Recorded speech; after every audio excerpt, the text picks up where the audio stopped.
Assalamualaikum warahmatullahi wabarakatuh. Alhamdulillah, sekarang telah tersedia ringback tone dari Sabda TV. Jangan lupa untuk mengaktifkan RBT tersebut dengan cara mengetik SMS. Di sini, di sini, di sini. Jazakumullahu khairan.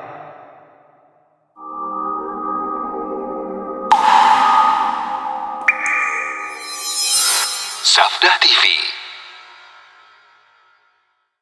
Assalamualaikum warahmatullahi wabarakatuh. Innal hamdalillah nahmaduhu wa nasta'inuhu wa nastaghfiruh wa na'udzu billahi min shururi anfusina wa min sayyiati a'malina. Man yahdihillahu fala mudilla lahu wa man yudlil fala hadiya lahu. Wa asyhadu an la ilaha illallah wahdahu la syarika lahu wa asyhadu anna Muhammadan 'abduhu wa rasuluh. Wallahu ta'ala fi kitabihil karim. Ya ayyuhalladzina amanu taqullaha haqqa tuqatih wa la tamutunna illa wa antum muslimun, amma ba'd. Kita lanjutkan tafsir kita. Sekarang kita masuk ke tafsir surat Al-Ikhlas. Allah Ta'ala berfirman, A'udzu billahi minasyaitonir rajim. Qul huwallahu ahad. Allahus samad. Lam yalid wa lam yulad wa lam yakul lahu kufuwan ahad. Qul huwallahu ahad. Katakanlah, Dia Allah yang ahad. Allahus samad. Allah lah yang samad. Apa itu samad? Nanti akan kita bahas. Lam yalid. Allah tidak melahirkan. Walam yulad. Dan tidak dilahirkan. Walam yakullahu kufuwan ahad. Dan tidak ada yang sebanding dengan Allah siapapun juga.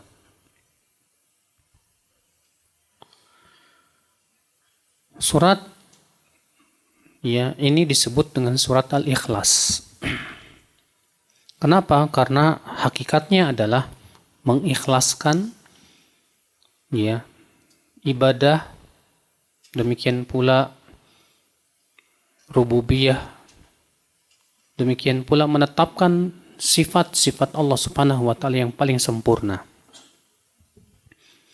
Ibnu Athir rahimahullah berkata, "Summiyat bidzalik li'annaha khalisah fi sifatillah wa taqaddas." Summiyat bidzalik, surat ini disebut dengan surat Al-Ikhlas karena ia murni tentang sifat Allah. Oli anna lafidh biha qad akhlasat tauhid lillahi azza wa jal. Atau kata beliau, orang yang mengucapkan dan membacanya berarti ia sudah mengikhlaskan tauhid hanya untuk Allah Subhanahu wa Ta'ala saja. Wasumiyat kadzalika kalimatul ikhlas. Demikian pula ucapan la ilaha illallah disebut kalimat ikhlas. Kenapa? Karena orang yang mengucapkan la ilaha illallah hakikatnya yaitu mengikhlaskan tauhid hanya untuk Allah Subhanahu wa Ta'ala. Nah, ini kenapa disebut dengan surat Al-Ikhlas. Sekarang nama-nama surat Al-Ikhlas. Selain Al-Ikhlas ada nggak nama lain? Di antaranya yaitu suratut Tauhid. Surat Tauhid. Kenapa? Karena ia mencakup tiga jenis tauhid. Yaitu tauhid rububiyah, uluhiyah, asma dan sifat. Dinamai juga surat Al-Iman. Surat apa? Al-Iman. Karena Rasulullah SAW membaca Qul huwallahu ahad, Allahus samad sampai akhirnya, lalu beliau bersabda, ketika Nabi SAW mendengar seorang laki-laki sholat dan membaca surat itu, maka Rasulullah bersabda, hadza abdun amana bi rabbih. Ini hamba yang beriman kepada Rabbnya. Juga disebut dengan Al-Mu'awwidah. Kenapa? Karena sering disandingkan dengan Qul a'udzu birabbil falaq dan Qul a'udzu birabbin nas. Di waktu pagi kita baca qul huwallahu ahad 3 kali, qul a'udzu birabbil falaq 3 kali, qul a'udzu birabbin nas 3 kali. Di waktu petang juga kita baca demikian. Demikian pula dianjurkan untuk kita baca setelah selesai sholat. Maka disebut juga mu'awwidah. Ya. Apa keutamaannya, Pak? Di antara keutamaan surat Al-Ikhlas, yang pertama bahwa ia sebanding dengan sepertiga Al-Quran. Ya, Rasulullah SAW ketika menyebutkan tentang keutamaan surat Al-Ikhlas, kata Rasulullah SAW apa? Innaha la ta'dilu thulutsal Quran. Sesungguhnya surat Al-Ikhlas itu sebanding dengan sepertiga Al-Quran. Masya Allah. Bukan berarti ya kita misalnya membaca 3 kali jadi sama pahalanya dengan mengkhatam semuanya. Tidak, Pak. Akan tetapi makna-makna yang terkandung dalam surat Al-Ikhlas itu sebanding dengan sepertiga Al-Quran. Ya.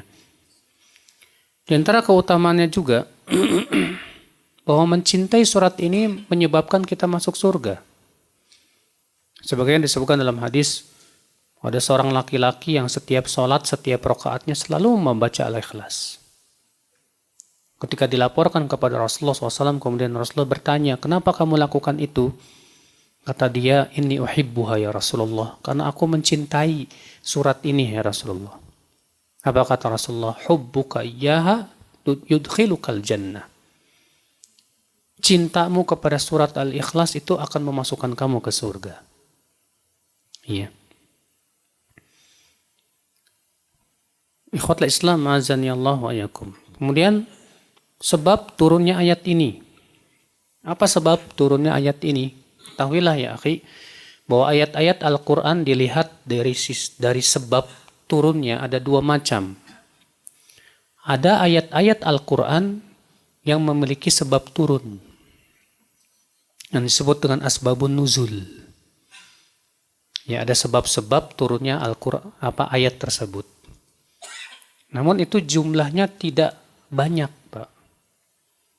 Dan banyak sekali sebab-sebab nuzul yang ternyata dhaif.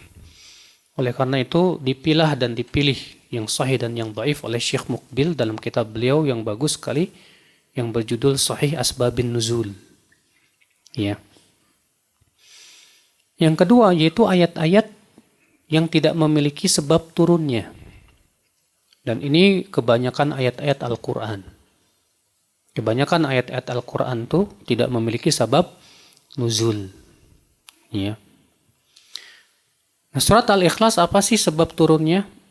Disebutkan dalam hadis riwayat Tirmidzi dan disahihkan oleh Syekh Al-Albani rahimahullah dari Ubay bin Ka'ab bahwa orang-orang musyrikin berkata kepada Rasulullah SAW, Insib lana rabbak.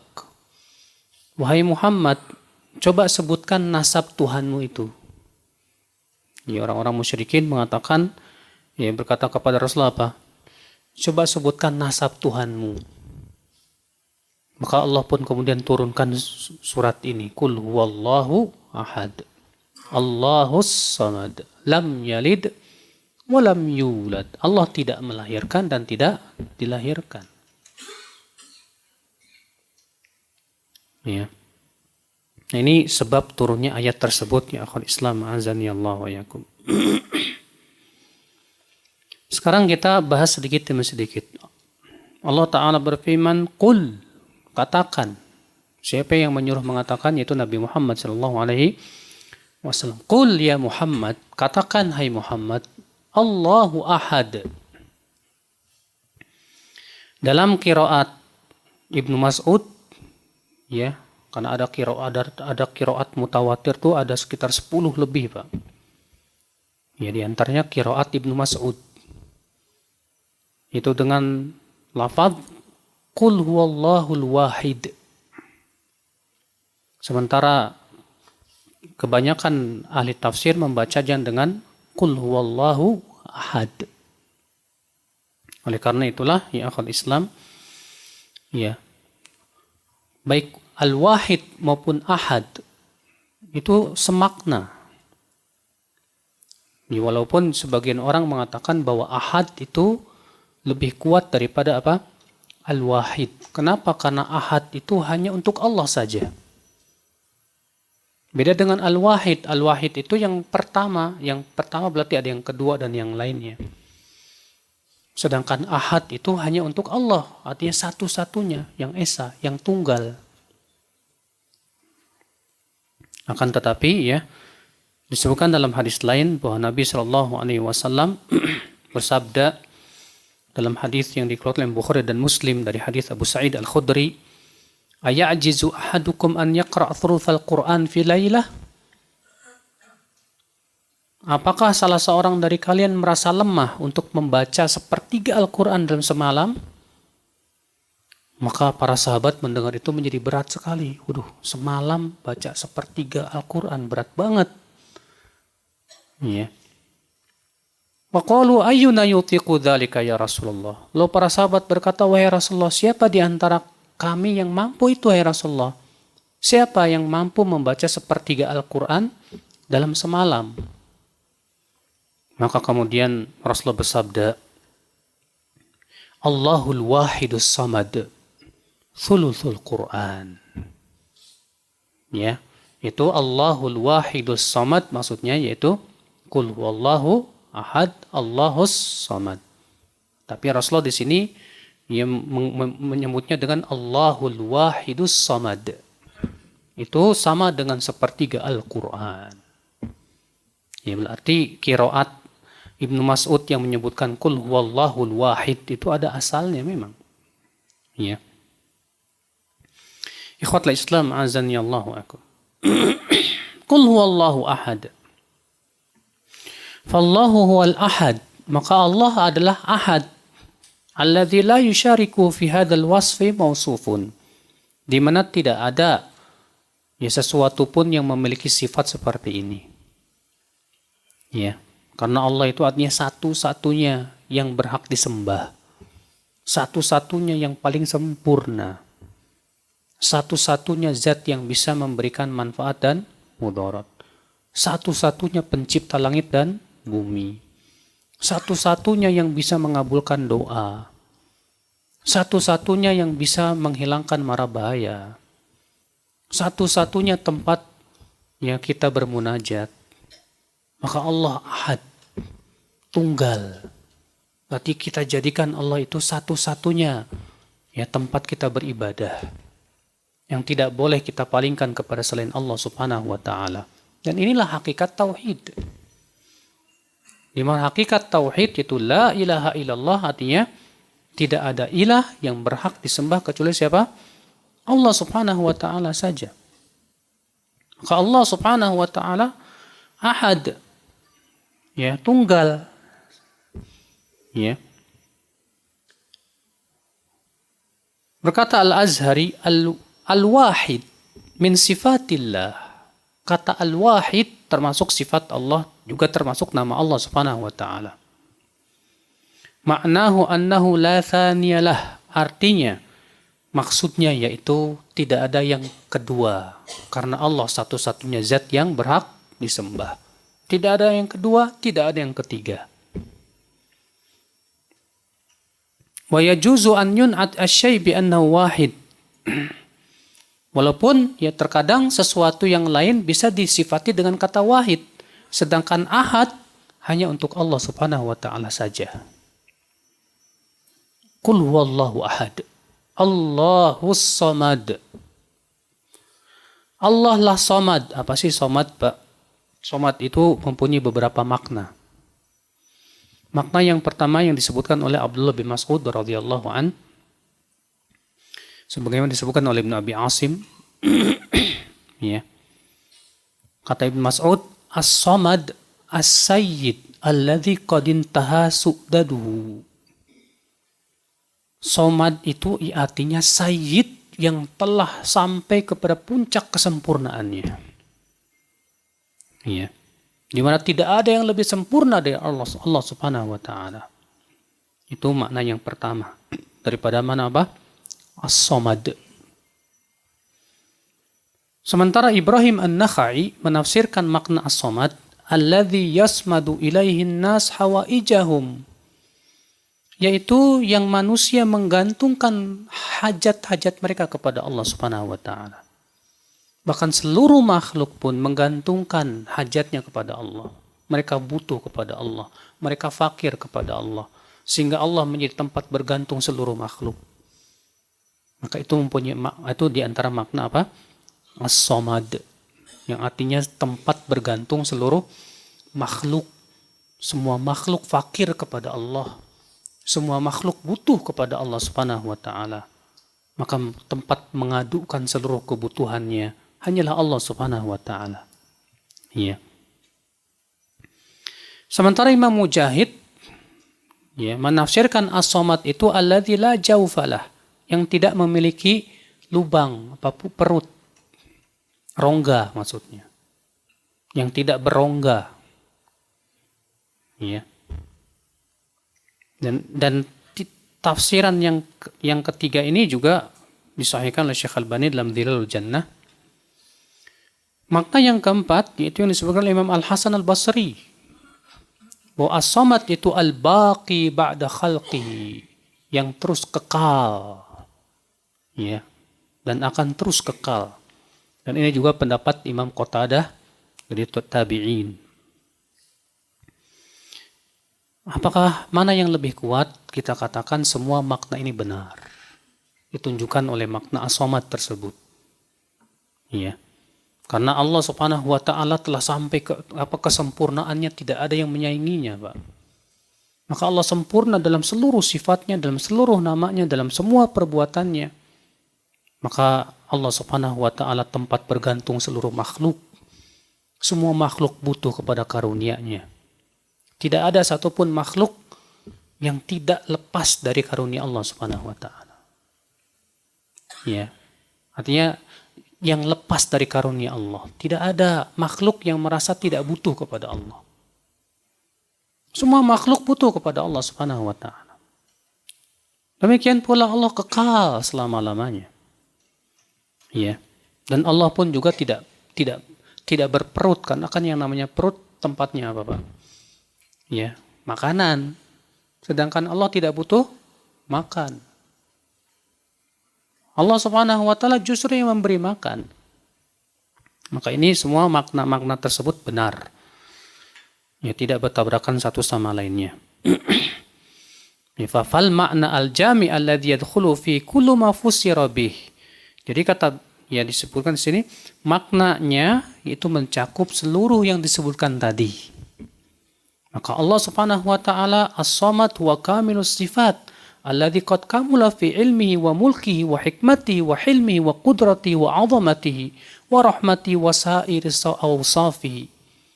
Maka Allah itu samad yang mempunyai makna sempurna sifatnya, sempurna ilmunya, sempurna kerajaannya, sempurna kehikmahannya, sempurna kehalimannya, kekuasaannya, keagungannya, kasih sayangnya, dan sempurna seluruh sifat-sifatnya. Tidak ada kekurangan bagi Allah sedikit pun juga. Beda dengan manusia. Kalau manusia sesempurna apapun tetap apa? Kurang. Ya. Wa huwa alladzi tasmudu ilaihi jami'ul makhluqat bidzulli wal haja wal iftiqar. Dan Allah lah yang menjadi tempat bergantung seluruh makhluk. Semua mereka butuh kepada Allah Subhanahu wa taala. Nah ini, Pak. Berarti nama Allah Al-Ahad, As-Samad. Apa hubungannya Al-Ahad dengan As-Samad, Pak? Ya, sangat erat sekali. Kenapa? Karena As-Samad itu menetapkan kesempurnaan. Sedangkan Al-Ahad itu meniadakan adanya sesuatu yang menyaingi Allah Subhanahu wa taala. Karena Allah satu-satunya zat tunggal yang tidak bisa disaingi oleh apapun juga. Dan inilah hakikat tauhid. Ketika kita meyakini bahwa Allah satu-satunya zat yang berhak disembah, tidak ada yang lebih sempurna dari Allah, tidak ada yang sebanding dengan Allah. Seluruh selain Allah Subhanahu wa taala butuh kepada Allah. Maka di saat itulah kewajiban kita untuk mengikhlaskan ibadah hanya kepada siapa? kepada Allah Subhanahu wa taala saja. Ya. Lalu Allah berfirman, lam yalid wa lam yulad. Allah tidak melahirkan dan tidak dilahirkan. Artinya Allah tidak punya anak. Allah pun tidak punya orang tua. Tidak pula punya istri. Ya, kata Syekh Utsaimin, sesuatu yang melahirkan karena ia butuh kepada anak untuk melanjutkan apa? Generasi. Yang namanya orang melahirkan, kita manusia, kenapa sih manusia itu kok melahirkan, beranak? Karena manusia tidak akan lama hidupnya. Dia akan mati kemudian digantikan oleh anak-anaknya. Ya. Maka dari itu manusia butuh anak tidak, Pak? Butuh, sedangkan Allah tidak butuh. Allah kekal selama-lamanya. Ya. Sesuatu yang dilahirkan berarti itu makhluk lemah. Sesuatu yang dilahirkan pasti mati, Pak. Sedangkan Allah tidak mungkin mati. Maka Allah tidak pernah melahirkan anak. Allah tidak pernah punya anak. Dan ini bantahan buat tiga ya, kesesatan. Yang pertama, orang musyrikin yang mengatakan bahwa malaikat itu anak-anak wanita Allah. Yang kedua, orang Nasrani yang mengatakan Nabi Isa itu anak Allah. Yang ketiga, orang Yahudi yang mengatakan Uzair itu anak Allah Subhanahu wa taala. Maka tiga kelompok ini dibantah dalam ayat ini. Lam yalid wa lam yulad. Ya, Allah tidak melahirkan dan tidak dilahirkan. Fi hadhil ayah nafyun lisyuraka wal andad. Maka dalam ayat ini, Pak, Allah meniadakan adanya sesuatu yang sebanding dengan Allah. Allah meniadakan sekutu-sekutu. Semua selain Allah tidak akan sebanding dengan Allah. Maka Allah mengatakan walam yakul lahu kufuwan ahad, dan tidak ada yang bisa sebanding dengan Allah Subhanahu wa taala. Sebutkan yang disembah selain Allah. Matahari, siapa lagi? Apalagi yang disembah selain Allah Subhanahu wa taala. Makhluk yang lemah yang butuh kepada Allah Subhanahu wa taala. Maka ya, oleh karena itulah surat Al-Ikhlas ini, Pak, hakikatnya adalah perealisasian daripada kalimat La ilaha illallah. Karena La ilaha illallah terdiri dari apa? Penetapan dan peniadaan. La ilaha meniadakan, illallah menetapkan. Surat Al-Ikhlas pun juga begitu, menetapkan dan meniadakan. Qul huwallahu ahad, menetapkan. Allahus samad, menetapkan.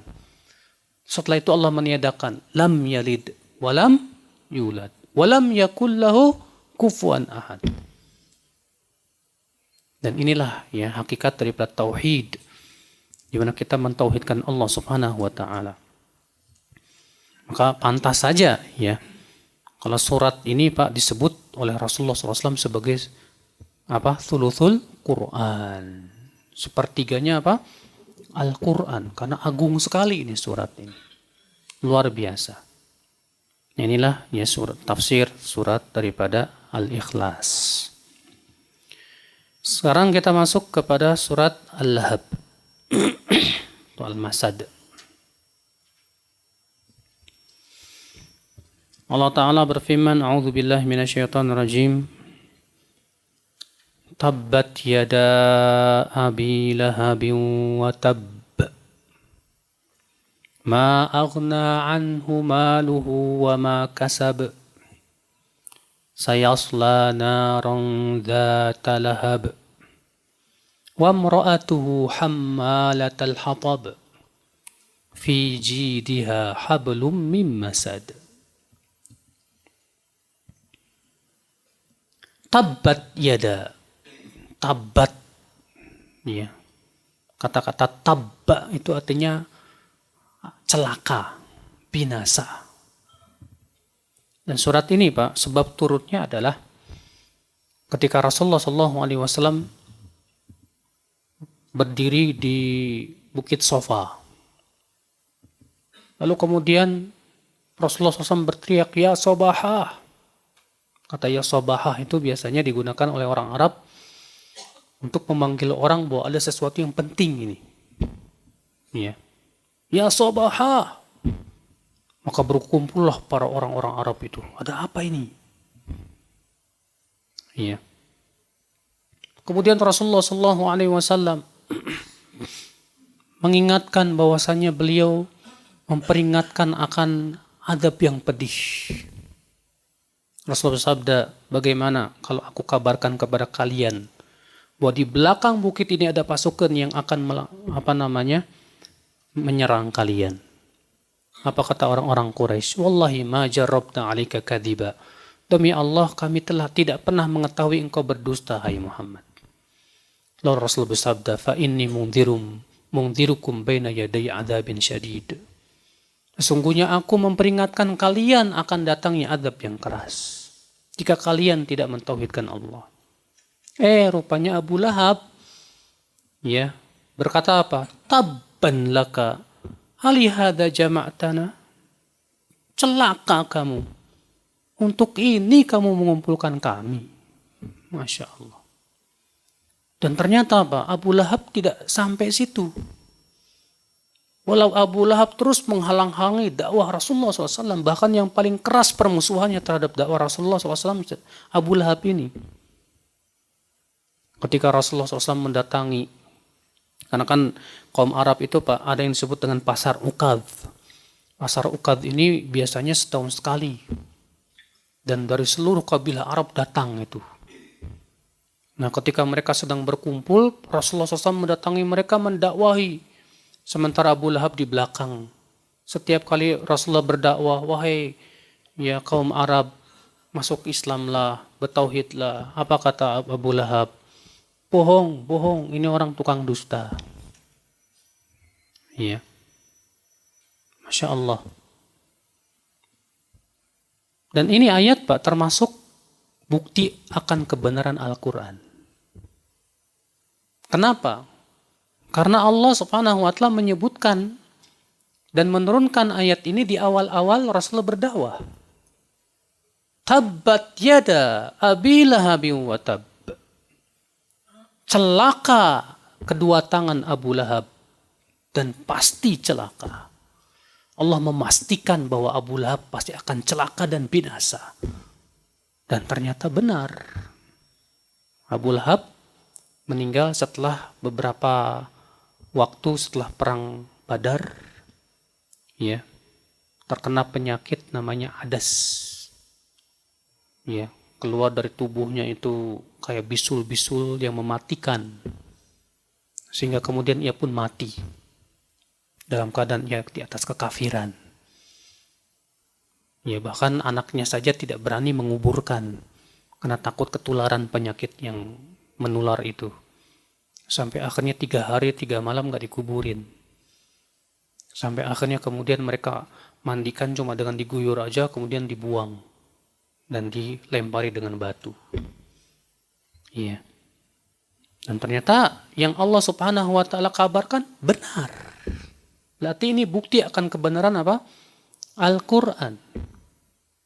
Dan memang semua yang dikabarkan oleh Al-Quran benar semuanya, Pak. Iya. Ketika Romawi kalah oleh Persia, bergembiralah orang-orang musyrikin Quraisy. Lalu Allah turunkannya apa? Firman-Nya Alif Lam Mim ghulibatir Rum fi adnal ardi wa hum min ba'di ghalabihim sayaghlibun fi bid'i sinin. Alif Lam Mim, Romawi telah kalah di sebuah tempat dataran yang paling rendah di muka bumi. Dan kelak mereka akan menang lagi dalam beberapa tahun mendatang. Ternyata sekitar beberapa tahun setelah ayat itu turun, menang kaum Romawi. Dan ini bukti akan kebenaran Al-Quran. Dan di zaman ini Pak, kembali dibuktikan lagi, ternyata tempat yang paling rendah itu memang di situ. Setelah para ahli sejarah, para ahli menemukan ternyata tempat yang paling rendah di bumi itu di situ. Fi adnal ardi, di bagian bumi yang paling rendah. Masya Allah, Al-Quran benar. Al-Quran tidak pernah bohong. Al-Quran itu hak. Maka semua yang Al-Quran kabarkan pasti benar dan pasti terjadi. Iya. Tabbat yada Abi Lahab. Siapa Abu Lahab? Abu Lahab itu namanya Abdul Uzza bin Abdul Muttalib. Beliau adalah salah satu paman Rasulullah sallallahu alaihi wasallam. Pak, jangan tidur, Pak. Kasihan si Bapak nih, ngantuk. Jangan tidur, Pak. Abu Lahab ini, Pak, ya, namanya Abdul Uzza bin Abdul Muttalib, di mana ia salah satu paman Rasulullah sallallahu alaihi wasallam. Dan ternyata yang paling keras permusuhannya terhadap Rasul itu justru paman-pamannya beliau, Pak. Ketika berdakwah itu Abu Lahab, Abu Jahal. Abu Jahal juga termasuk pamannya.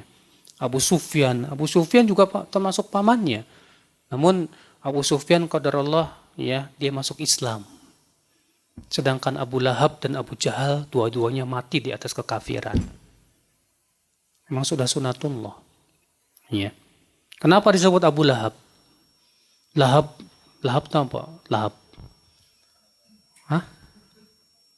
Apa? Jangan jadikan permainan, ini Al-Quran. Abu Lahab, ya. Kenapa disebut Lahab? Lahab itu bagian, kalau Bapak melihat api yang bercahaya, nah itu Lahab namanya. Ya. Kenapa disebut Abu Lahab? Karena wajahnya Abu Lahab tuh ganteng banget, Pak. Dan wajahnya bercahaya. Ya karena dia wajahnya bercahaya dan ganteng gitu, maka disebut oleh orang Arab dengan Abu Lahab. Makanya percuma ganteng kalau nggak beriman. Ya. Ganteng Abu Lahab tuh, terkenal kegantengannya Abu Lahab itu. Termasuk paman Rasulullah yang paling ganteng ya Abu Lahab itu. Ya. Tabbat yada Abi Lahab. Celaka kedua tangan Abu Lahab. Maksudnya dua tangan enggak? Maksudnya dua tangan ini artinya, ya kalau dalam bahasa Indonesia apa sih Pak? Menyebutkan sebagian untuk keseluruhan. Dalam bahasa Indonesia namanya apa Pak? Ya kemana aja nggak pernah kelihatan batang hidungnya. Apakah berarti cuma hidungnya doang? Enggak, maksudnya batang hidung apa? Semuanya gitu loh. Ya. Itu namanya apa? Hah? Bukan. Bukan majas. Iya. Apa itu? Dulu saya pernah belajar kayak totem-totem gitu, Pak. Kayak sejenis kayak gitu tuh. Yang menyebutkan sebagian tapi maksudnya keseluruhan. Iya. Maka maksudnya celaka dua tangan Abu Lahab bukan artinya dua tangannya doang, bukan. Tapi maksudnya Abu Lahabnya. Ya. Watab, di sini penekanan lagi bahwa Abu Lahab memang benar-benar akan apa? Celaka dan pasti celakanya, Pak. Dan ini bantahan terhadap sebagian orang yang membawakan riwayat yang tidak ada asalnya. Katanya Abu Lahab, dia di setiap hari Senin diringankan adab kuburnya karena merasa senang dengan kelahiran Rasulullah SAW. Sehingga dijadikan dalil bolehnya merayakan Maulid Nabi. Padahal itu riwayatnya kata para ulama nggak ada asalnya sama sekali. Kayak perbuatan Abu Lahab menjadi dalil penduduk api neraka. Ya. Dan Allah sendiri sudah menyatakan tabbat yada Abi Lahab wa tabb, sudah pasti celakanya. Ya. Ma agna anhu maluhu wa ma kasab. Ma agna anhu. Ya, tidak akan menyelamatkan Abu Lahab itu. Apa? Maluhu, hartanya. Wa ma kasab, dan semua yang ia peroleh Ini dari unta, harta yang banyak. Karena Abu Lahab ini orang kaya, Pak. Ya, termasuk konglomeratnya Quraisy. Orang kaya raya yang luar biasa di zamannya itu. Ya, orang Quraisy itu. Maka Allah mengatakan percuma dia punya harta banyak. Percuma dia punya garis keturunan yang sangat apa? Karena beliau kan keturunannya termasuk keturunan apa? Banu Hashim. Keturunan mulia. Quraisy lagi. Ya. Tapi buat apa keturunan? Kalau ternyata tidak beriman kepada Allah Subhanahu wa taala. Tidak ada manfaatnya kekerabatan beliau dengan Rasulullah sallallahu alaihi wasallam. Kalau ternyata tidak beriman kepada Allah Subhanahu wa taala. Abu Lahab ini paman Rasulullah sallallahu alaihi wasallam. Maka Allah mengatakan ma agna anhu maluhu. Tidak bermanfaat untuk dia hartanya dan apa yang ia peroleh dari kehidupan dunia. Maka Allah mengingatkan di sini ya, bahwasanya harta yang kita peroleh dari kehidupan dunia itu tidak akan bisa menyelamatkan dari adab Allah sedikit pun juga. Yang menyelamatkan itu apa, Pak? Amalan soleh kita. Ya. Makanya harta kalau dimiliki oleh orang yang tidak beriman, musibah besar. Makanya suka dalam hadis Nabi SAW, innamad dunya li arba'ati nafar. Dunia itu untuk 4 orang. Siapa dia? Yang pertama, abdun ruziqa ilman wa malan. Yang pertama, orang yang diberikan oleh Allah rezeki, harta, dan ilmu.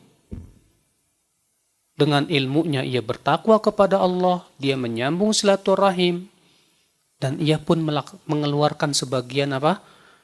Ya, zakat hartanya. Sebagian hartanya sebagai zakat. Kata Rasulullah apa? Fahuwa bi'afdalil manazil. Ini orang yang paling tinggi derajatnya. Siapa itu? Orang yang diberikan oleh Allah harta dan ilmu. Yang kedua kata Rasulullah, abdun ruziqa ilman walam yurzaq malan. Hamba yang diberikan oleh Allah rezeki ilmu tapi tidak diberikan rezeki apa? Harta. Tidak diberikan rezeki harta. Wa huwa shadiqun niat, tapi niatnya benar, Pak. Dia berkata, kalau aku kaya seperti dia, saya ingin berinfak. Maka dia dengan orang kaya tersebut dengan niatnya seperti itu sama pahalanya. Yang ketiga kata Rasulullah, abdun lam yurzaq ilman ya warziqa malan. Hamba yang hanya diberikan rezeki harta tapi tidak diberikan oleh Allah apa? Ilmu. Fahuwa yatakhabbat bih. Ternyata ia hambur-hamburkan uangnya bukan di jalan Allah. Ia pun tidak bertakwa kepada Allah. Dia gunakan hartanya untuk menghalang-halangi manusia dari jalan Allah. Apa kata Rasulullah? Fahuwa bi akhbathil manazil. Ini orang yang paling buruk derajatnya di sisi Allah. Ternyata orang yang paling buruk itu siapa? Orang yang punya harta banyak tapi ternyata tidak memiliki ilmu tentang agama. Sehingga akhirnya hartanya dia tidak gunakan bukan di jalan Allah. Maka dari itulah Pak, ya. Rasulullah bersabda, ni'mal mal lirrajulis salih. Sebaik-baik harta itu kalau dimiliki oleh orang yang soleh. Kalau orang soleh yang memiliki harta, manfaat harta itu Pak, untuk kebaikan, untuk dakwah, untuk membantu orang susah, dan yang lainnya. Tapi kalau harta itu dimiliki oleh orang yang tidak soleh, orang yang buruk, wah, harta itu buat apa? Poya-poya, buat maksiat, buat menghalang-halangi manusia dari jalan Allah, sebagaimana kita lihat di zaman sekarang. Iya. Allah mengatakan, ma'agna anhu maluhu wa ma kasab. Tidak bermanfaat buat dia hartanya dan apa yang ia peroleh. Sayasla naran dzata lahab. Kelak ia akan dibakar dalam api neraka. Yang memiliki lahab. Ya. Panas yang luar biasa. Wa mra'atuhu, dan istrinya Abu Lahab. Ternyata istrinya pun juga Pak, sama-sama dengan suaminya, sama-sama memusuhi dakwah Rasul sallallahu alaihi wasallam. Hammalatal hatab, yang membawa kayu bakar. Apa maknanya membawa kayu bakar? Ada dua penafsiran. Penafsiran yang pertama artinya istrinya Abu Lahab ini suka membawa kayu bakar yang berduri untuk kemudian diletakkan di jalannya Rasulullah yang biasa berlalu-lalang untuk menyakiti Rasulullah sallallahu alaihi wasallam. Atau makna yang kedua, bahwa istrinya Abu Lahab ini akan nanti di hari kiamat dia akan membawakan bahan bakar api neraka untuk semakin mengadab suaminya, dan kedua-duanya pun teradab dalam api neraka. Fi jidiha hablum min masad. Di lehernya itu ada tali dari masad, leaf,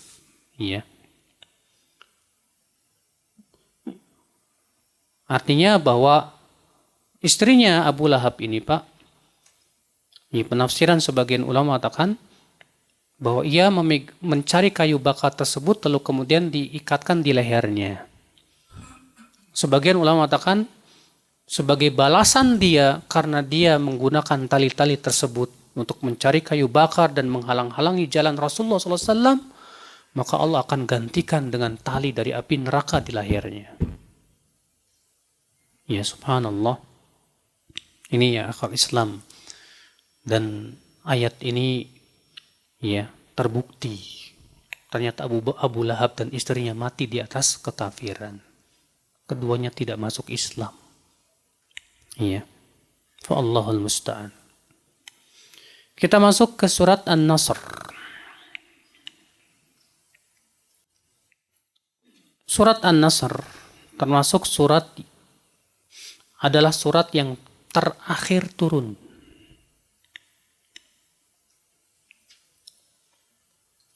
Surat An-Nasr ini surat yang paling terakhir turun. Kenapa surat An-Nasr tidak dijadikan paling terakhir, Pak? Padahal kan An-Nasr ini adalah surat yang paling terakhir turun. Kita katakan bahwa tartibnya Al-Quran itu memang sudah ditentukan. Adapun masalah kenapa surat An-Nasr itu dijadikan terakhir, padahal kan itu termasuk yang terakhir turun, kita katakan wallahu a'lam. Yang jelas demikian termaktub dalam Al-Quran, bahwa yang terakhir itu surat An-Nas. Kewajiban kita imani saja. Ikhwata Islam, azani Allah wa iyyakum.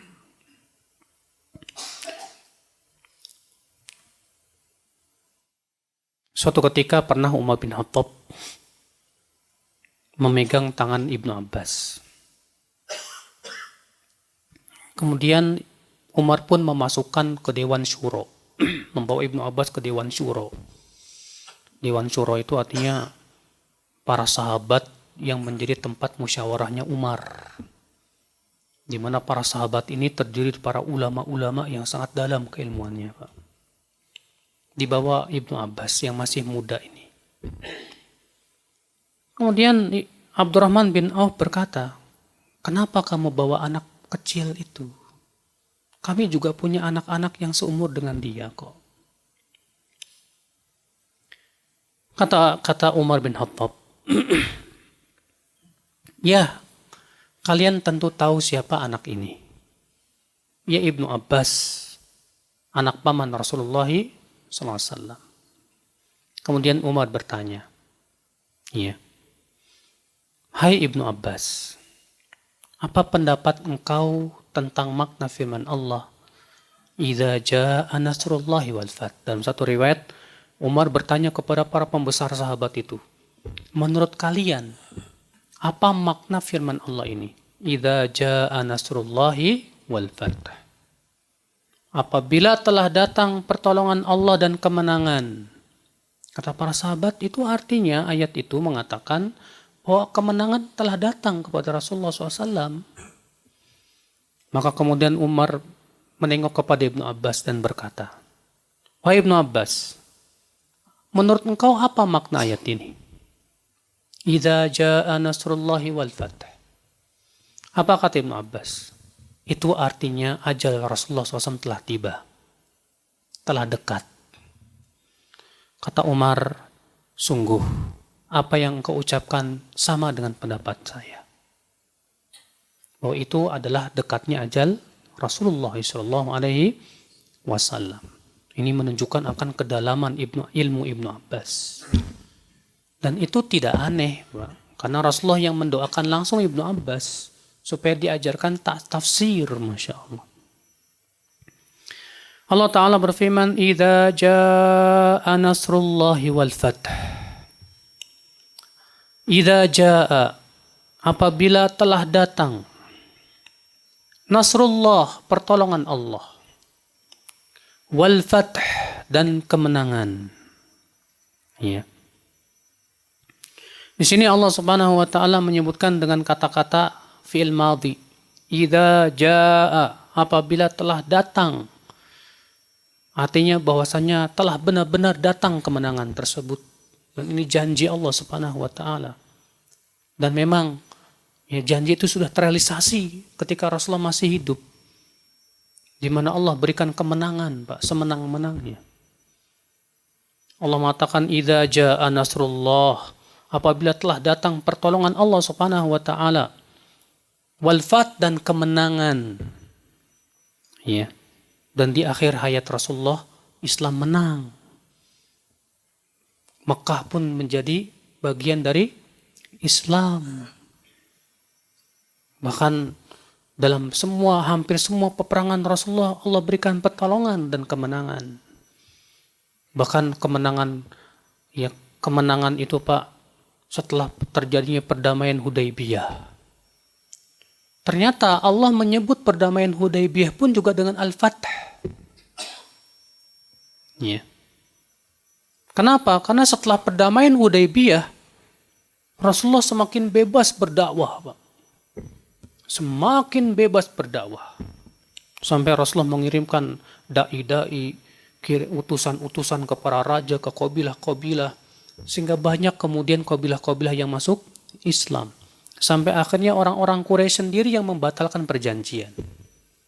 Yang kemudian Rasulullah mempersiapkan pasukan yang sangat besar untuk menguasai kota Mekah. Kemudian terjadilah Fathu Mekah. Ya. Lalu kota Mekah pun kemudian dikuasai oleh Rasulullah SAW dan kaum muslimin. Maka Mekah pun menjadi negara Islam. Melihat itu apa yang terjadi, Pak? Berbondong-bondong manusia masuk Islam. Masuk Islam lah. Maka Allah berfirman, "Idza jaa nasrullahi wal fath." Apabila telah datang pertolongan Allah Subhanahu wa taala, ya. Wal fath, dan kemenangan. Apa bedanya nasr dengan fath? Ai anna an-nasr huwa at-ta'yid alladhi yakunu bi, ya, qahrul a'da. Nasr itu artinya pembelaan dari Allah untuk mengalahkan musuh.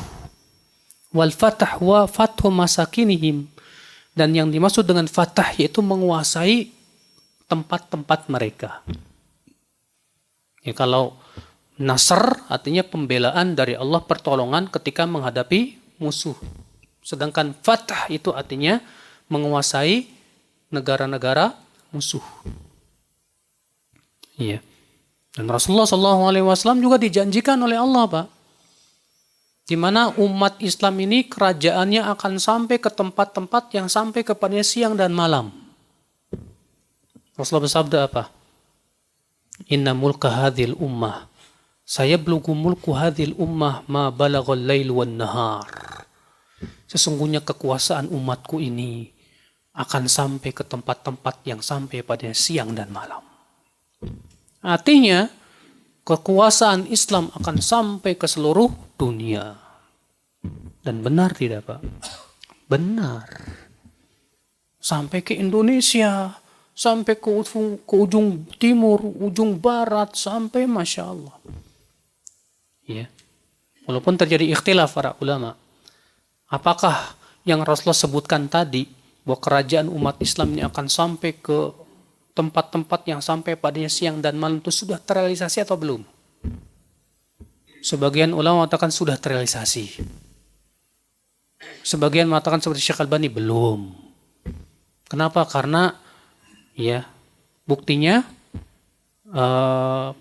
Vatikan, apa itu tempat Roma belum dikuasai. Sementara Rasulullah mengatakan kerajaan Islam akan menguasai seluruh tempat-tempat yang terdapat padanya siang dan malam. Artinya seluruh dunia lah. Sementara kerajaan Islam hanya berhenti sampai Eropa sebelum Roma. Roma belum dikuasai sampai detik ini. Dalam satu riwayat Tabrani, Rasulullah ditanya oleh Abdullah bin Amr bin Al-As, wahai Rasulullah, mana dahulu yang akan dikuasai? Konstantinopel atau Roma? Kata Rasulullah, Konstantinopel dulu. Nanti itu menunjukkan bahwa Roma kelak akan apa? Dikuasai. Sehingga kata Syekh Albani, ini berarti kabar gembira untuk umat Islam yang akan datang. Bahwa kelak dunia ini dipegang oleh kaum muslimin seluruhnya. Mungkin barangkali itu di zaman Nabi Isa nanti, Pak. Zaman Imam Mahdi. Di mana di zaman Nabi Isa seluruh dunia akan masuk Islam sudah. Karena di zaman Nabi Isa tidak diterima kecuali dua. Antara masuk Islam atau dibunuh. Di zaman Nabi Isa tidak diterima jizyah lagi sudah. Ya. Maka seluruh dunia masuk Islam. Islam semuanya. Ya. Dan ini kabar gembira. Ya akhal Islam, azan ya Allah wa iyyakum. Idza jaa nasrullahi wal fath wa ra'aitan nasa yadkhuluna fi dinillahi afwaja. Dan kamu lihat orang-orang ya berbondong-bondong masuk ke dalam agama Allah Subhanahu wa taala. Ini nikmat yang sangat besar, Pak, yang Allah kabarkan kepada Rasulullah sallallahu alaihi wasallam. Lalu kemudian Allah mengatakan, "Fasabbih bihamdi rabbika wastaghfir innahu kana tawwaba." Ya. Artinya ucapkanlah subhanallah wa bihamdi astaghfirullah wa atubu ilaih. Maka dari itulah kata Aisyah radhiyallahu anha, ya, ketika Allah telah turunkan surat ini, idza jaa nasrullahi wal fath wa ra'aitan nasa yadkhuluna fi dinillahi afwaja fasabbih bihamdi rabbika wastaghfir innahu kana tawwaba. Kata Aisyah apa? Ma sallan nabiyyu sallallahu alaihi wasallam salatan qat. Tidaklah Nabi semenjak turunnya ayat ini salat sekalipun kecuali beliau membaca padanya subhanaka rabbana wa bihamdika, subhanakallahumma rabbana wa bihamdika, Allahumma gfirli. Yang kemudian Rasulullah baca terus sampai meninggal dunia. Subhanakallahumma rabbana wa bihamdika, Allahumma gfirli. Mempraktekkan firman Allah tadi. Fasabbih bihamdi rabbika wastaghfir innahu kana tawwaba. Ya. Dan ini menunjukkan ya akhi, ya bahwa kalau kita diberikan oleh Allah kemenangan dan kenikmatan, justru harusnya kita semakin syukur nikmat kepada Allah. Semakin diberikan kenikmatan, semakin kita mendekatkan diri kepada Allah. Semakin kita berterima kasih kepada Allah. Semakin kita banyak bertasbih kepada Allah. Semakin kita memuji Allah Subhanahu wa taala. Semakin kita banyak istighfar kepada Allah Subhanahu wa taala. Bukan semakin kita menjadi orang yang tertipu, terpedaya, menjadi orang yang sombong, ujub dan yang lainnya, tidak. Ya. Ini sebuah peringatan yang agung sekali ikhwatal Islam. Azani Allah wa iyyakum.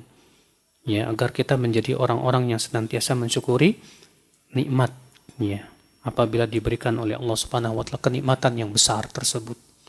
Wallahu alam. Saya kira cukup sampai di sini dulu, kita buka tanya jawab. Nah. Setelah melakukan sholat wajib, kita melanjutkan dan sholat sunnah. Apa perlu kita berpindah tempat, Ustadz? Mohon penjelasannya. Ada satu hadis yang dihasankan oleh Syekh Albani dalam Sunan Abu Daud, bahwa Rasulullah SAW apabila selesai dan hendak sholat sunnah, beliau maju ke depan atau mundur. Syekh Albani mengatakan hadisnya hasan, walaupun sebagian ulama ada yang mendhaifkannya. Iya. Maka atas pendapat yang menghasankan, ini menunjukkan sunnah berpindah tempat. Iya. Tapi tidak sampai wajib, Pak. Kalau misalnya tidak berpindah pun nggak masalah. Ya. Setelah melakukan sholat wajib, apa bacaan yang sahih bagi kami? Ya, pertama disebutkan dalam satu riwayat Rasulullah apabila telah selesai sholat mengucapkan astagfirullah, astagfirullah, astagfirullah 3 kali.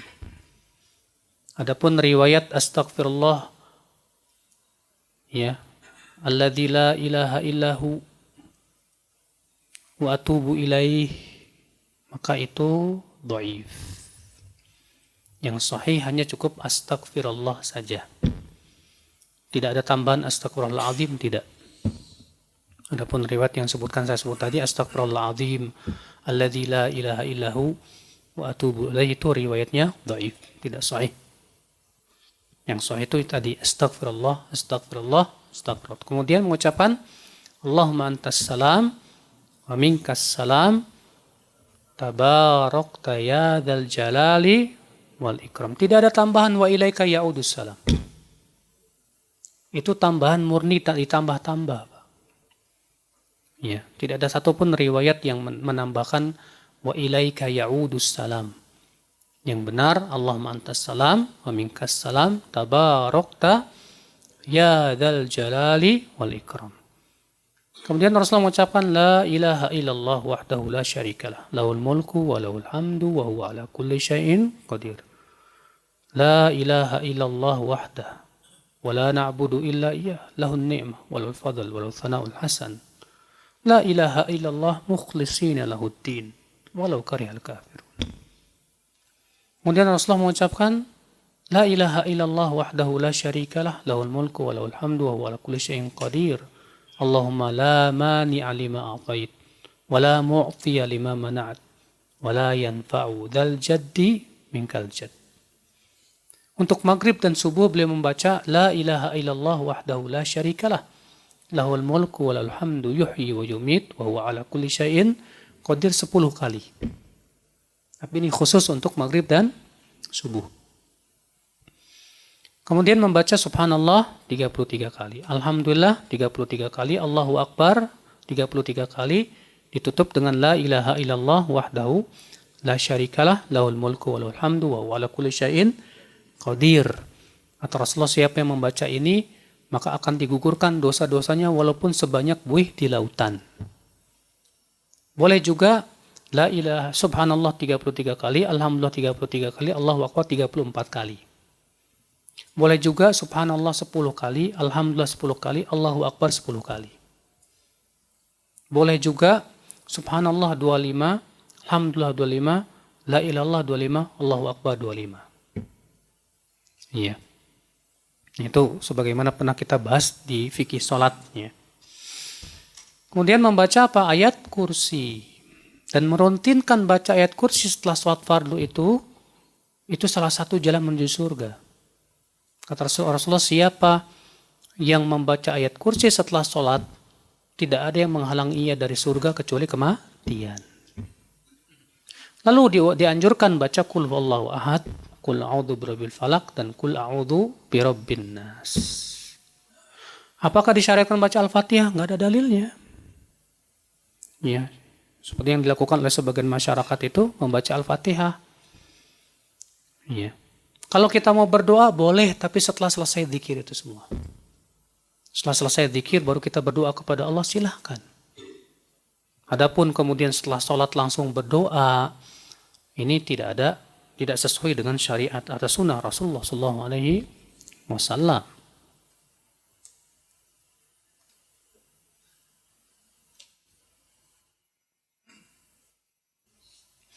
Kalau membaca Allahumma ajirni minan nar, itu 3 kali atau 7 kali? Enggak 3 kali, enggak 7 kali, itu hadisnya dhaif masalahnya. Ya. Seingat saya hadis itu dhaif. Allahumma ajirni minan nar 7 kali itu yang setelah salat Jumat. Ya, yang disebutkan.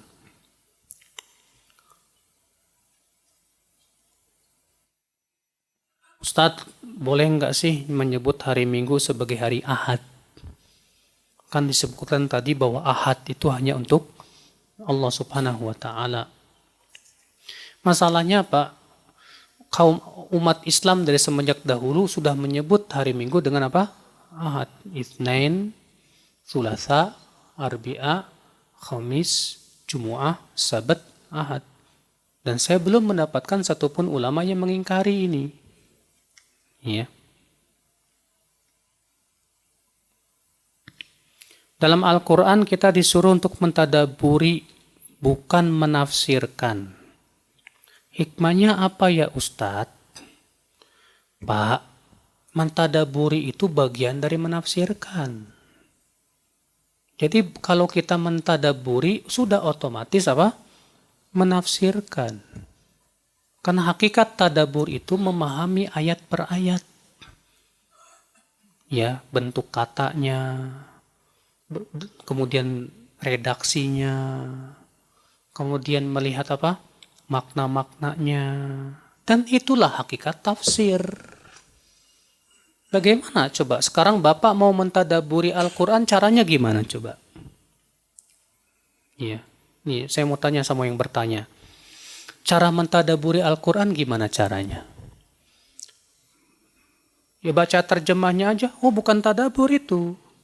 Kalau hanya sebatas baca terjemah, bukan tadabur, Pak. Oh maksudnya saya akan memahami dengan pikiran saya sendiri. Itu bukan tadabur, Pak. Itu namanya menafsirkan dengan akal. Dan para ulama mengatakan menafsirkan Al-Quran dengan akal haram. Syarat tadabur apa? Syarat tadabur harus menguasai bahasa Arab dan seluk-beluknya. Karena redaksi bahasa Arab jauh beda dengan bahasa Indonesia. Bahasa Arab itu bahasa yang paling kaya di dunia, Pak. Makna-maknanya sangat dalam, apalagi Al-Quran ini bahasanya paling fasih, paling tinggi balagohnya. Sementara antum nggak pernah belajar bahasa Arab, bagaimana mau mentadaburi Al-Quran? Jadi tadabur Al-Quran yang benar bagaimana? Baca kitab tafsir. Karena masalahnya Anda bukan ahli dalam menafsirkan. Karena untuk menafsirkan Quran harus menguasai ilmu alat. Pertama harus menguasai bahasa Arab. Menguasai ilmu apa? Balagohnya juga. Menguasai ilmu ma'aninya juga. Kemudian menguasai apa? Sabab-sabab nuzulnya. Menguasai makki atau madaninya. Ta'wil atau tanzilnya, nasikh atau mansukhnya. Banyak lagi ilmu Al-Quran. Baca oleh Bapak kitab Imam Suyuti, Al-Itqan fi Ulumil Quran. Tebal itu bukunya. Sekarang mau mentadaburi Quran, sementara kita nggak punya alatnya, mau gimana caranya? Nah ini Pak, bahaya. Kalau orang nggak punya ilmu alat, mau tadabur Quran. Itu kayak burung mau terbang tapi nggak punya sayap. Kira-kira ngapain coba? Jatuh. Ya. Nah itu. Al-Barik. Al-Barik. Nama Allah. Saya belum tahu nama Allah Al-Barik. Ya. Al-Bari, iya. Al-Bari artinya yang menciptakan. Ya, dari baro'a. Ya. Al-Bari namanya, bukan Al-Barik. Memperingati kelahiran Nabi itu ada yang membolehkan, ada yang membid'ahkan. Yang mana yang akan harus diikuti Ustadz? Sekarang pertanyaannya, dulu Rasulullah merayakan enggak? Ada enggak riwayat yang menyebutkan bahwa Rasulullah memperingatinya? Kalau dikatakan, oh ada hadisnya. Rasulullah ditanya tentang hari Senin. Kata Rasulullah itu hari kelahiranku. Tapi Rasulullah berpuasa nggak di hari itu? Berpuasa. Antum puasa nggak? Senin Kemis. Atau antum merayakannya dengan seperti apa? Rasulullah SAW berpuasa Senin itu bukan karena merayakan kelahirannya. Tapi karena ada alasan lain. Karena Rasulullah mengatakan di hari Senin dan Kamis itu diperlihatkan amalan-amalan hamba.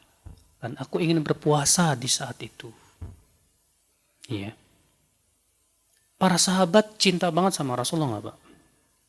Sangat cinta. Ada nggak para sahabat yang merayakan kelahiran Rasulullah? Tidak ada. Tidak ada satupun athar yang sahih, yang ada adalah dipalsukan atas nama mereka.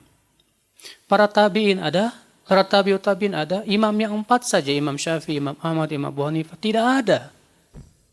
Perayaan Maulid Nabi itu baru muncul pada tahun 362 Hijriah, abad keempat. Yang pertama kali merayakannya Banu Fatimiyah dari orang-orang Syiah. Maka dari itu, imam yang 4 aja nggak pernah merayakan. Adapun yang dinukil dari Imam Syafi'i bahwa Imam Syafi'i menganjurkan itu dusta atas nama Imam Syafi'i. Tidak ada sama sekali sanadnya. Maka dari itulah Pak, kalau itu baik tentu Rasulullah dan para sahabat yang pertama kali melakukan. Para tabi'in, para tabi'ut tabi'in. Salafus soleh, mereka yang paling tahu kebenaran. Siapa yang lebih mencintai Rasulullah? Kita atau mereka? Mereka lebih mencintai dari kita, Pak. Iya. Sekarang, kalau ada orang berkata, ini kan dalam rangka mencintai Rasulullah SAW. Saya mau tanya, apakah antum mencintai setahun sekali atau setiap hari? Ya harus setiap hari. Oke, kenapa antum tidak rayakan setiap hari aja? Ya nggak punya duitnya Ustadz. Ya akhi, mencintai Rasul itu hakikatnya mengikuti jejak kaki Rasulullah. Mempelajari sunnahnya. Tapi kan kita harus gembira dengan kelahiran Rasulullah. Oke, bukankah lebih gembira kalau kita senantiasa mempelajari hadis-hadis Rasul SAW? Masa gembira setahun sekali, Mas? Setiap hari kita gembira melaksanakan perintah Rasul, menjauhi larangan Rasulullah. Kita gembira sekali. Siapa yang tidak gembira dengan kelahiran Rasulullah SAW? Ya. Apakah gembira itu dengan cara membuat syariat yang tidak disyariatkan Rasulullah SAW? Sekarang kalau ada yang mengatakan, tapi kan sebagian ulama membolehkan seperti Abu Syamah dan yang lainnya. Kita katakan dalam masalah ikhtilaf ulama, dalil itu bukan pendapat ulama, tapi Al-Quran dan hadis Nabi SAW. Yang kedua, hujjah itu harus jelas, bukan pendapat ulama. Pendapat ulama bukan dalil. Dalil itu Al-Quran, hadis, ijma, qiyas, jelas. Mana dalilnya? Tidak ada. Kalau itu Rasulullah, itu baik tentu para sahabat yang pertama kali mendahuluinya. Ya. Itu. Tapi bukan berarti ya kita mengatakan oh itu yang merayakan Maulid pasti neraka, ya enggak lah Pak. Itu ya bukan konsekuensinya. Boleh enggak Ustadz milih-milih madhab? Milih-milihnya dasarnya apa? Kalau dasarnya hawa nafsu, enggak boleh. Milih-milih yang enak-enak aja. Yang kayaknya enak-enak nih, enggak boleh, haram. Karena ya memilih madhab itu harus sesuai dengan dalil. Makanya kan ada yang disebut dengan perbandingan madhab. Dengan cara melihat apa? Setiap madhab dalilnya apa? Mana yang paling kuat, mana yang rajih. Ya, baru kemudian kita ambil yang paling sesuai dan paling kuat dalilnya sesuai dengan Al-Quran dan hadis Nabi SAW. Bukan seenaknya kita milih-milih. Ya. Sekarang antum apa alasannya milih madhab Syafi'i? Karena Imam Syafi'i paling pintar, kata siapa? Imam Malik gurunya Imam Syafi'i loh Mas. Imam Ahmad muridnya Imam Syafi'i loh Mas. Bahkan Imam Syafi'i mengakui keilmuan Imam, sampai Imam Syafi'i berkata, hai Ahmad, engkau lebih berilmu dariku tentang hadis. Musnadnya Imam Syafi'i itu tebalnya cuma segini, Mak. Musnadnya Imam Syafi'i cuma segini tebalnya. Musnad Imam Ahmad segini. Imam Ahmad menguasai 1 juta hadis.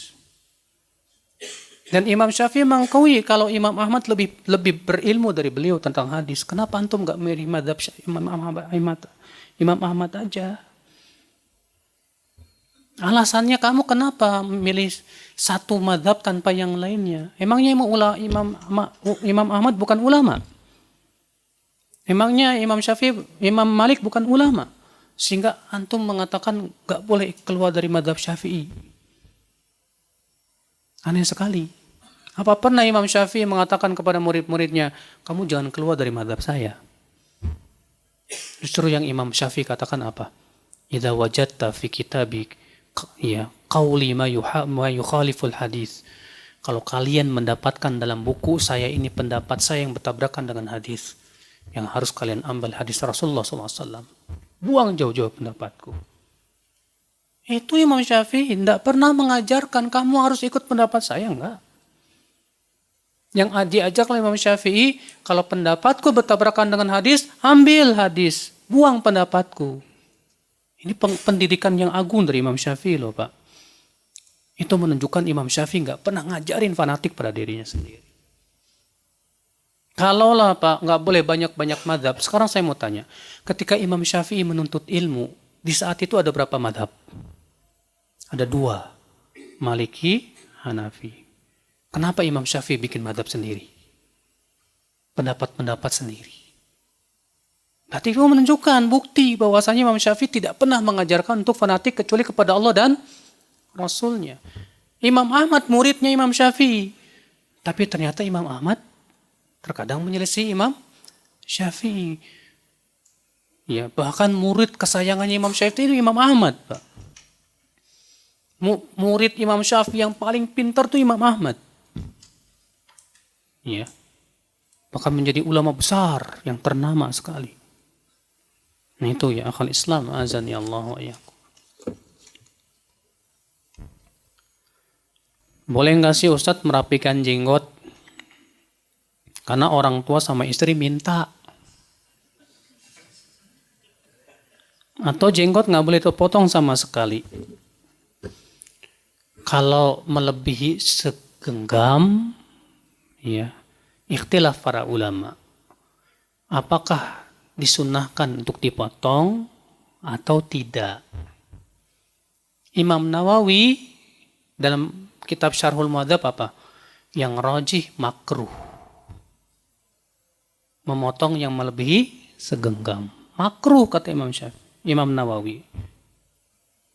Sementara sebagian ulama mengatakan sunnah dan itu pendapat Ibnu Umar. Itu kalau melebihi segenggam. Kalau kurang dari segenggam, nggak boleh. Ibnu Hazm mengatakan apa? Mencukur janggut haram dengan ijma' seluruh ulama. Demikian pula Ibnu Abidin dalam hasyiahnya. Ya, bersyukurlah Pak, antum dikasih janggut. Iya, bersyukur. Karena janggut itu nikmat dari Allah Subhanahu wa taala. Iya.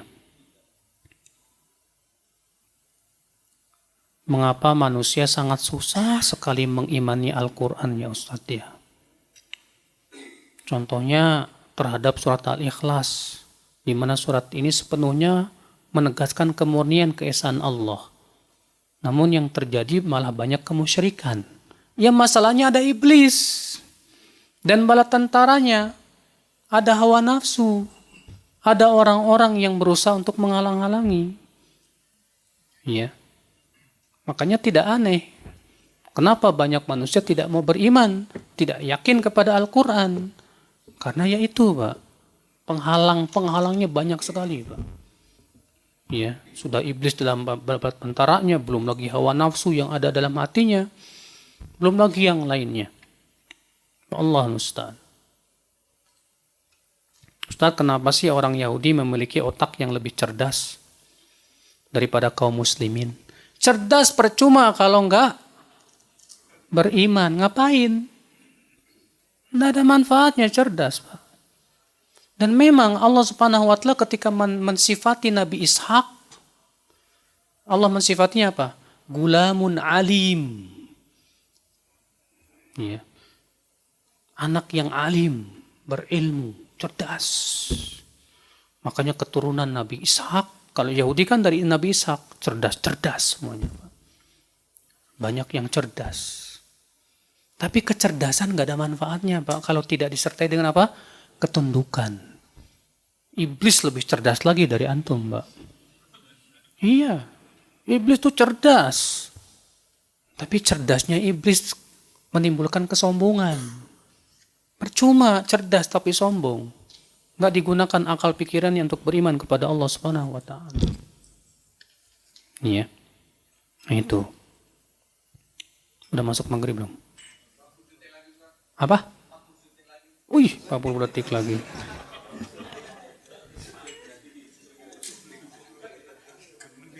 Mungkinkah Ustadz bermimpi dengan saudara yang sudah meninggal dunia? Kata Ibnu Qayyim, mungkin.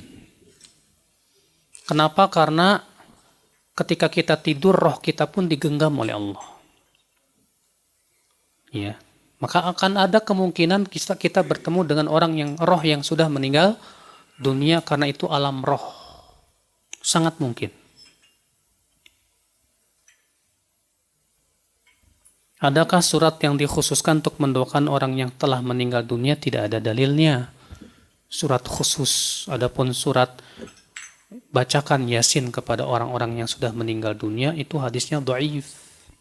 Karena di dalam sanadnya ada 2 perawi yang majhul.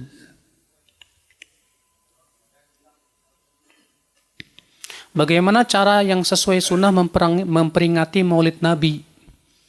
Sesuai yang sunnah itu pelajari tiap hari sunnah Rasulullah SAW dan hidupkan sunnah-sunnahnya dalam kehidupan sehari-hari. Dalam cara makan, cara minum, cara tidur. Kita bergembira dengan melaksanakan sunnah Rasul. Kita dakwahkan manusia supaya mengikuti Rasul. Itu cara memperingati yang paling benar. Ya. Bukan dengan membuat ritual-ritual yang tidak sesuai dengan syariat Rasul sallallahu alaihi wasallam. Baik, saya kira cukup. Subhanakallah bihamdik, syahadu an la ilaha illa anta, astaghfiruka wa atubu ilaik. Assalamualaikum warahmatullahi wabarakatuh.